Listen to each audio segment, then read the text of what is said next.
couple of weeks ago I managed to injure myself. It's been around 5 years I think since I had any sort of training related injury other than a very minor niggle.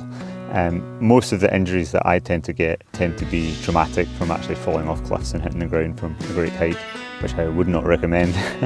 But this one was even sillier. This was actually doing home improvement DIY, where I was trying to squeeze a metal pole into a hole that just wouldn't really fit properly. And rather than just going and getting a file and making it fit properly, I was trying to wrench it in, and I've injured my elbow somehow. I'm not quite sure which muscle or tendon or both that I've damaged, but I think it might be my pronator teres. It's one of those things that often when you just get an injury, it takes a little bit of a while to settle down. Like the whole area is generally kind of painful, and it's only after 2 or 3 weeks that it settles and you really see, oh no, that's the movement, that's the isolated muscle action or movement that really hurts.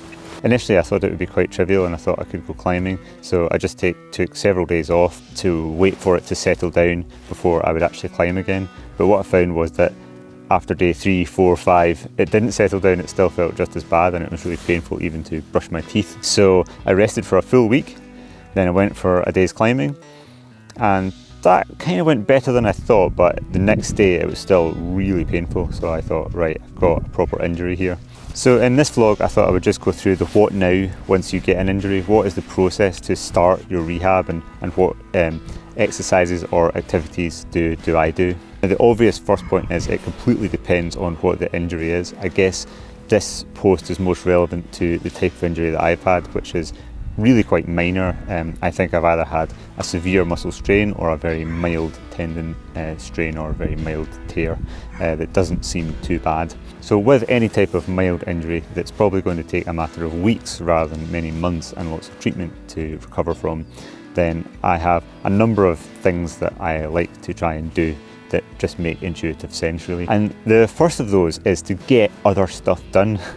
Everyone, no matter whether they're a professional climber or they have a job or multiple jobs and family and studies and all the rest of it, everyone has lots of stuff to do in their lives. Everyone is busy, and when you get an injury and you are forced to take at least a little bit of time completely away from climbing, it's a really good time to go away and get on with all that stuff and get it out of the way, so that by the time you come back to your climbing, then you have that out of the way and you can focus on what you want to do. It also has another function, which is to distract you from either overusing the injury, like testing your strength on it all the time, or being tempted to actually go climbing, or just being kind of psychologically upset by the fact that you are injured and you can't climb. The second point is that although you may be limited in what climbing you can do, it's really important to figure out what you can do physically, because again, depending on the injury, you might be able to do quite a lot. If it's a lower body injury, then you might be still free to do all of your upper body training pretty much, apart from maybe route climbing or something like that. But if you have a lower body injury, then you can do fingerboarding, foot off bouldering, campusing, and rings and other types of upper body strength training. And so you can actually make real significant gains in your climbing training while you recover from that injury. And in that scenario, you can actually come back from the injury significantly stronger. So it can actually be a net positive for your climbing, even within quite a short time frame. If it's an upper body injury, then that becomes a little bit of a different story. If it's something related to a finger, obviously the most common one being a pulley tear, then depending on the severity, you may be able to still do things on a bar, so that opens up all of the weights gym and the pull-up bar and all of the exercises you can do on that to maintain your core conditioning and general upper body and arm strength. In the case of an elbow injury, again, it depends on the severity and the nature of the injury. In the case of mild golfers or tennis elbow, it may be a good idea to go straight into some exercises to start to strengthen the upper arm. You have to figure out what you can tolerate, and I would always say, if you can, do that under the guidance of your physiotherapist. In my case, most pulling actions are actually okay. If I can do a pull-up with my arm in neutral, it's just that when I go from straight arm to pronated pull-up, then I get a little bit of pain, or I have done in the last couple of weeks. Now, always doing real climbing as part of therapy for an injury is a dangerous game, and you have to know what you're doing, and you have to exercise maturity and caution at all times, because if you overdo it, it only takes one mistake for you to make your injury a lot worse. So you must be really careful. And if you know that you can't be careful, then maybe you should try a different tack and not go to the climbs and stay on basic rehab exercises that you're more likely to do in a disciplined fashion. It's a bit of a balancing act, I guess, between erring on the side of caution with an injury but not being afraid to push it to the next level. Again, this comes down to your skill in reading pain and how it changes from through the day and from day to day and from week to week, and whether you're cold or warmed up for your rehab sessions.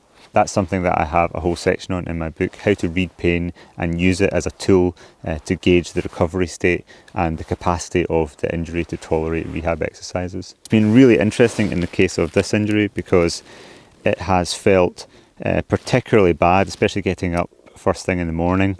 It's felt quite sore and it's felt quite bad, and it feels like I can't really climb.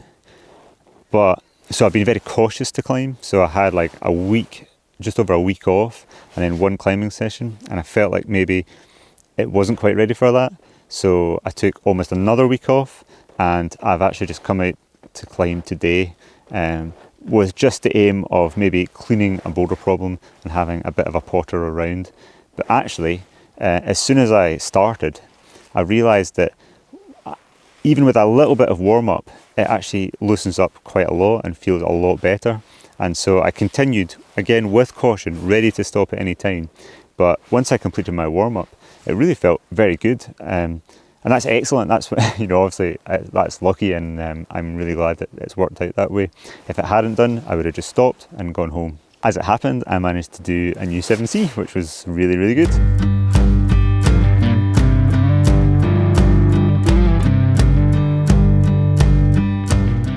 I chose this boulder to come to because small moves on little crimps where it's all about the crimping and the finger strength rather than big powerful moves that are burly on your arms and your elbows, I thought would be comparatively restful for the arm, but would maybe give me the best chance of being able to do something like real climbing. And as it happens, it's been much better than that, and actually this injury now is feeling a lot more minor than it was. I say that though, but I have had now over 2 weeks, maybe 2.5 weeks since I actually did the injury, so that is some time for it to heal, especially if the injury is primarily in the actual muscle belly, and I can't be sure about that just because it's affecting a deep muscle, so it's very hard to palpate with my thumb the exact area of damage. But this comes to the last aspect of what are my priorities for what to do once you have an injury, and that is to look after yourself really well. I mean, I always try to do this anyway,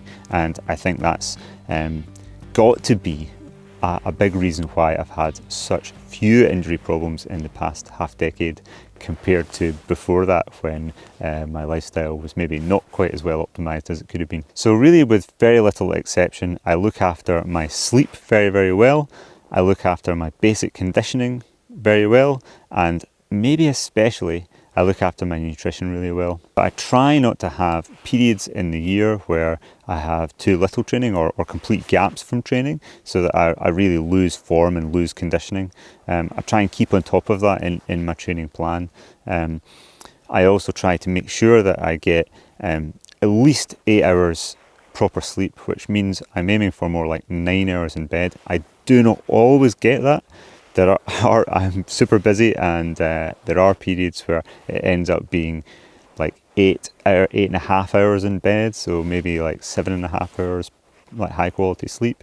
But I do tend to make up for that on other days of the week if I end up in a slight sleep deficit. And I certainly wouldn't tolerate a deficit of like an hour and a half for more than one night. So generally speaking, the area under the curve of my sleep quality and quantity across the whole year is really pretty good. And obviously that's critical to allow any injury to to progress and heal properly. And the same goes for the nutrition side. So I try to eat very nutrient dense foods. So now that I've had a climbing session again and my arm is feeling really good, I'm highly encouraged by that. I'm absolutely delighted actually, but I'm not going to take that as a given that, I can just climb. I need to wait until tomorrow morning when I wake up and go, how does it feel? A little test and see if it feels any better or any worse. And obviously I would expect it to be a little bit sore after a climbing session. So you'd have like that sort of like going slightly backwards in terms of pain after a climbing session, but hopefully not as bad as before. And then you'd be looking for it to bounce back through the first and second day's recovery. I'll probably take another full day off, and then I might do a little bit in the climbing wall. Really, I'm just taking the decisions day by day, session by session, rehab session by rehab session, and adjusting the intensity from there. It ends up being that I've only had like a couple of weeks break. Sometimes that can actually do you good, and you've been working yourself quite hard through the winter, through the dark months, going to the wall, putting in the hours, doing basic strength training, and then if you have a little bit of enforced rest, either because of poor weather or some other problem, then you feel like, I'm missing out, I'm losing my momentum. But often for athletes that can be really good, because often athletes don't rest enough and end up just overtrained. One other thing that I should say before I go, I was just telling you a moment ago that something that I like to do if I'm injured is to go back and do other bits of work that I've been kind of waiting in the background, that I've been putting off. And there's a really major piece of work that I've been putting off for actually several years, which is to organise my library of scientific papers that I've been gathering and curating over the past 4 years. One of my big goals for this year, apart from my studying at university, is to organise those papers and to use them to make some more episodes on this vlog about those papers. And so having them in, I haven't really been able to do that because there's so many of them. There's nearly 2,000 and they're all just in a huge list. So I've been going through them, compartmentalising them and organising them, and that will make it much easier for me to do vlog episodes that go into scientific topics on many aspects of training. So there's a fair bit of work up front to do that, but hopefully that will pay off for both myself in order to be able to actually make those episodes, and for you guys who hopefully will enjoy them. So watch this space for those, and I'll see you in the next video.